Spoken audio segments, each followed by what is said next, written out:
Salut, salut! Nouveau projet aujourd'hui, la création d'une moustiquaire pour un Velux. Donc je suis dans le garage, voilà, j'ai déjà mes bois qui sont là préparés, je vais les couper. C'est un peu le bordel parce que j'ai fait plein de projets ces derniers temps, j'ai pas tout rangé, donc je te ferai un petit peu le tour du matos que j'ai, une prochaine vidéo. Et puis surtout, je t'expliquerai un petit peu comment j'utilise ce matériel une prochaine fois. Voilà, on va démarrer. Donc voilà, ça c'est mon bureau, et puis en dessus, on a ce magnifique Velux qui est super parce qu'il fait beaucoup de lumière dans la maison. Mais ce qui est un peu embêtant, c'est qu'il n'a pas de moustiquaire. Donc la nuit, si on l'ouvre, on a toutes les petites bêtes qui rentrent dans la maison. Donc voilà, l'idée c'est de faire une moustiquaire qui soit ici en fait un cadre, vous allez le voir, qui descend là le long de niveau. Puis ensuite une partie sur charnière qui sera fixée dans l'embrasure là-bas. Et puis qui pourra en fait être amovible pour avoir accès au Velux. Donc voilà.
Voilà, la première partie est fixée. Je l'ai mise comme ça, de niveau, enfin d'aplomb. Il n'y a pas de trou. Voilà, je vais me lancer dans la deuxième partie, la création de la moustiquaire qui est sur charnière. Je vous épargne tout ce que vous avez déjà vu. On refait la même chose avec des autres mesures. Voilà, le deuxième cadre est fait. Il est en train de sécher.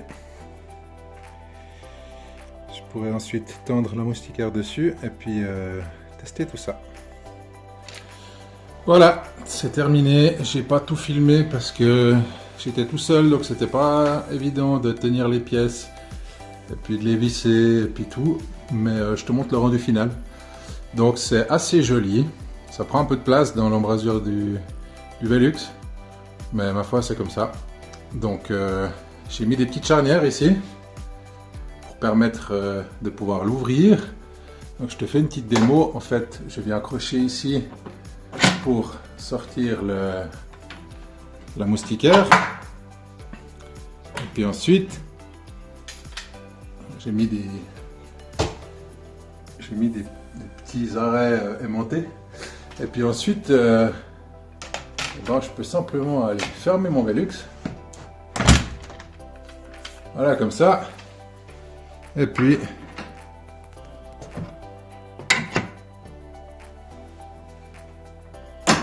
refermer ma moustiquaire.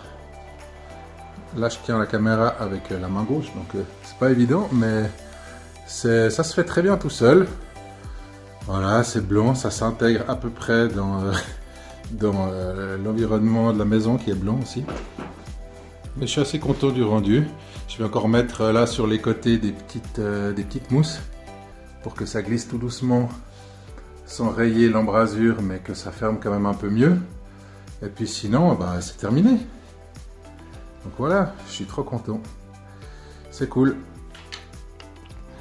Je te montre encore la dernière chose que j'ai fait. J'ai fait un arrêt ici supplémentaire parce qu'il n'y en a qu'un avec le Velux. C'est celui qui est là en haut. Donc il permet de fermer le Velux et puis d'assurer que même en cas de pluie, l'eau rentre pas. Alors voilà, ce que j'ai fait là, ça fait pas cet effet. Ça veut dire que s'il pleut, eh ben, l'eau elle peut rentrer. Donc je vais faire attention, mais par contre ça nous permet d'avoir une ouverture qui est plus grande pour aérer. Donc voilà, ça complète aussi un petit peu le système.